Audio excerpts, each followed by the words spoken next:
സമൂഹ വ്യാപനം രോഗത്തിന്റെ കൂടിക്കൊണ്ടിരിക്കുന്ന കാലഘട്ടം, ഇങ്ങനെയുള്ള ഈ കാലഘട്ടങ്ങളിൽ ജപമാല കരങ്ങളിലെടുത്ത് നമ്മൾ പ്രാർത്ഥിക്കണം. അതുപോലെ തന്നെ തിന്മകൾ ഇന്ന് അനേകം പെരുകിയിരിക്കുകയാണ്. കുടുംബങ്ങളിലും സമൂഹത്തിലും അനേകം തിന്മകൾ, അന്ധകാര ശക്തികൾ ഇന്ന് കൂടി വന്നിരിക്കുന്ന കാലഘട്ടത്തിലാണ് നമ്മൾ ജീവിക്കുന്നത്. കുടുംബങ്ങളിൽ അസമാധാനം കടന്നു വന്നു. ദമ്പതികളുടെ സ്നേഹരാഹിത്യം കടന്നു വരികയാണ്. മക്കളുടെ ജീവിതത്തിൽ അശുദ്ധി നിറഞ്ഞ ജീവിതങ്ങൾ, അതുപോലെ തന്നെ മൗലികവാദങ്ങളും തീവ്രവാദപരമായ കാര്യങ്ങളെല്ലാം ഈ കാലഘട്ടത്തിൽ പെരുകിക്കൊണ്ടിരിക്കുന്ന സാഹചര്യങ്ങളിൽ ജപമാല കരങ്ങളിൽ ഉയർത്തി നമ്മൾ പ്രാർത്ഥിക്കണം. പ്രതിസന്ധികളെയും സാത്താന്റെ പ്രവർത്തനങ്ങളെ എല്ലാം അതിജീവിക്കാൻ ദൈവത്തിന്റെ ആയുധങ്ങൾ എടുക്കണം.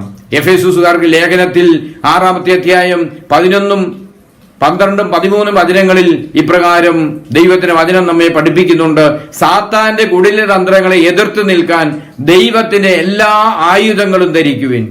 എന്തെന്നാൽ നമ്മൾ മാംസത്തിനും രക്തത്തിനും എതിരായിട്ടല്ല, പ്രഭുത്വങ്ങൾക്കും ആധിപത്യങ്ങൾക്കും ഈ അന്ധകാര ലോകത്തിലെ അധിപന്മാർക്കും സ്വർഗീയ ഇടങ്ങളിൽ വർദ്ധിക്കുന്ന തിന്മയുടെ ദുരാത്മാക്കൾക്കും എതിരായിട്ടാണ് പടവെട്ടുന്നത്.